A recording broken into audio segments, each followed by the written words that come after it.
Hello everyone, मैं doctor कहानी बानावत, सह आचार्य चित्रकला, राजकीय मीरा कन्या महाविद्यालय उदयपुर। भारतीय चित्रकला और मूर्तिकला का इतिहास, जो कि आपके पेपर सेकंड का नाम है, उसी के खंड स यानी यूनिट थर्ड के अंतर्गत बंगाल में पुनरुत्थान, ईवी हैवेल, राजा रवि वर्मा, रविंद्रनाथ टैगोर, नंदलाल बोस और अवनींद्रनाथ टैगोर के बारे में मैं आपको बता चुकी हूँ। अवनींद्रनाथ टैगोर के शिष्यों में क्षितेंद्रनाथ मजूमदार, असित कुमार हलदार, देवी प्रसाद राय चौधरी और अब्दुल रहमान चुगताई नामक शिष्यों ने कला को आगे बढ़ाते हुए इसे लोकप्रिय किया।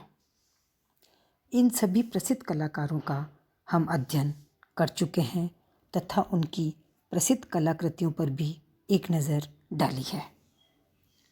शिष्यों की इस श्रृंखला को आगे बढ़ाते हुए मैं आज शैलेंद्रनाथ डे तथा शारदा उकील के बारे में बात कर रही हूँ।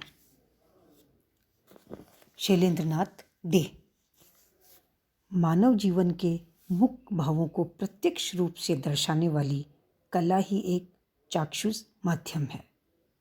यह कथन प्रसिद्ध कलाकार शैलेंद्रनाथ डे ने कहा था। शैलेंद्रनाथ डे का जन्म इलाहाबाद में हुआ था। उनकी कला शिक्षा सुप्रसिद्ध चित्रकार एवं कला मर्मज्ञ अवनींद्रनाथ ठाकुर की छत्रछाया में कलकत्ता में हुआ।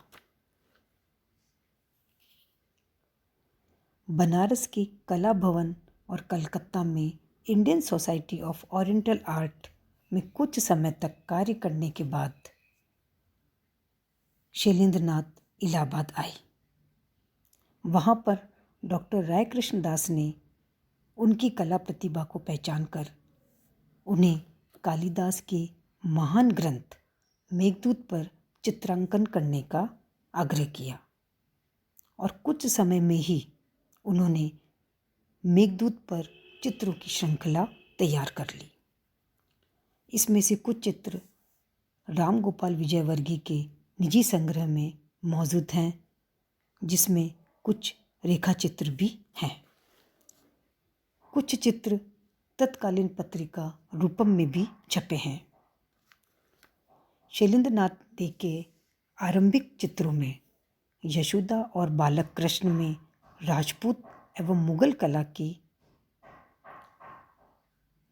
तत्व दृष्टिगोचर होते हैं। कालांतर में जैसे जैसे उनकी कला परिपक्व होती गई, उनके रंग और रेखाएं अधिक सूक्ष्म और गहरी होती गई। उनके द्वारा बनाए यक्ष पत्नी, बनवासी यक्ष चित्रों के भाव कोमल हैं। चलते फिरते भाव मुद्रा, नृत्य भंगिमा नामक अन्य चित्र भी सुंदर बन पड़े हैं। 1924 ईस्वी में लगभग Shailendranath De Rajasthan school of arts में एक शिक्षक के रूप में आए। यहाँ असित कुमार हलदार प्रिंसिपल के पद पर कार्य कर रहे थे। हलदार के पश्चात आपने ही स्कूल ऑफ आर्ट की बागडोर संभाली और एक लंबे समय तक इस पद पर कार्य किया। राम गोपाल विजयवर्गीय, देवकी नंदन शर्मा, गोपाल घोष तथा शंभुनाथ मिश्र जैसे विख्यात चित्रकारों ने डे से शिक्षा ग्रहण की। सन 1951 में वे स्कूल ऑफ आर्ट से सेवानिवृत्त हुए तो राम गोपाल विजयवर्गीय ने प्रिंसिपल का पद ग्रहण किया।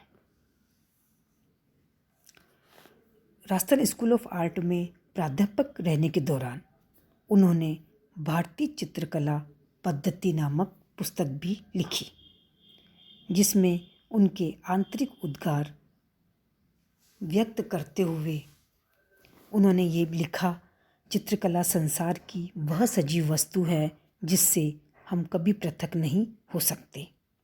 हमारे जीवन के प्रत्येक अवसर पर चित्रकला ही दृष्टि में आती है। मनुष्य जो कुछ देखता या अनुभव करता है, उन्हीं वस्तुओं को वह कागज, दीवार, पत्थर आदि पर रंग एवं तुलिका द्वारा चित्रित करता है। चित्रितावस्था के पश्चात हम उस निरीक्षण या अनुभव के मूल परिणाम को चित्र और उसके विज्ञान को चित्रकला कहते हैं। यूँ तो संसार ही चित्रमय है, पर हमारे मन में हर समय संसार का कोई न कोई दृश्य अवश्य अंकित रहता है, पर अनुभव होते हुए भी मनुष्य उसको नहीं पहचानता और इसीलिए उसका वास्तविक सुख भी नहीं उठा पाता। जीवन के अनुभवों को निरीक्षण की परिधिति में समेटकर जो व्यक्ति रंग एवं रेखाओं द्वारा सबके सामने रखता है, उसे ही वस्तुतः चित्रकार या कलाकार कहते हैं। आपके चित्रों का कलेक्शन भारत कला भवन, बनारस, मैसूर के जगमोहन महल की आर्ट गैलरी और पद्मश्री राम गोपाल विजयवर्गीय के निजी कलेक्शन में है।